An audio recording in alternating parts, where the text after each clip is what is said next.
Hello, my name is George Rojas, and I am a student at Kaiser University in the MSOT program. And today's video is the debriefing for the week 2 simulation. Now, this video is me answering 3 questions. Number 1, what are some pediatric evaluation tools that you're already familiar with? Name at least 3 and describe what they are. One of the first ones that I was familiar with, because I've done before in past programs, and I learned was the Denver 2. It includes an age range from 0 to 6 years old.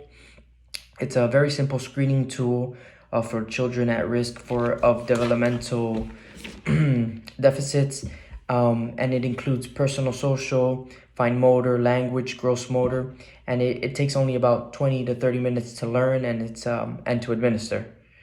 The psychometrics are adequate, and although the number of test items are relatively small.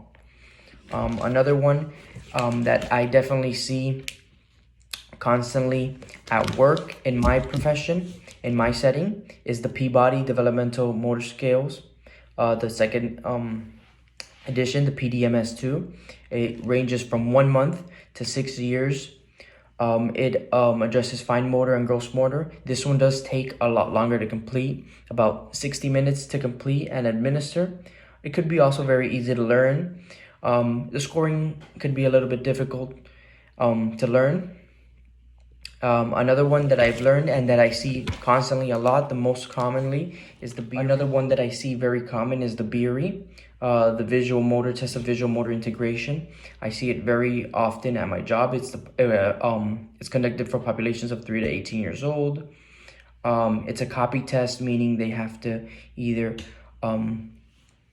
imitate lines, imitate shapes, connect dots within borders, match and identify the correct items, and it's usually a visual perceptual screening and motor coordination screening tool. Very easy to administer, could be done within 10 minutes. Next is identify the different pediatric settings that exist and compare and contrast different settings. Identify at least 4.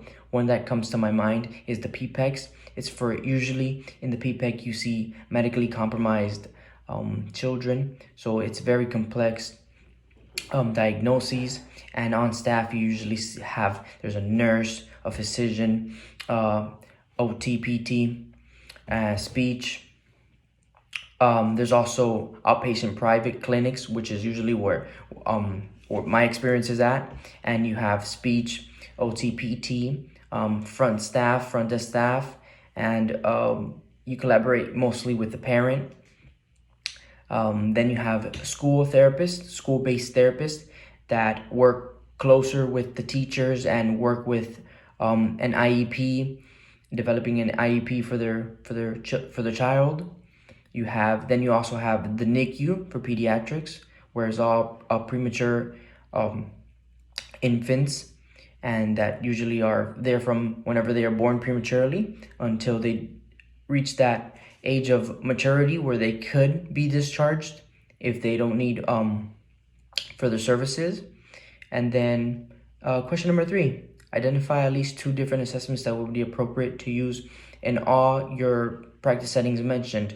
Well, definitely one of them is manual muscle testing that could be done for children as well. And then another assessment that can be used in all practice settings is motor coordination, such as testing and screening easily for rapid alternating movements, thumb finger touching opposition, and finger to nose testing.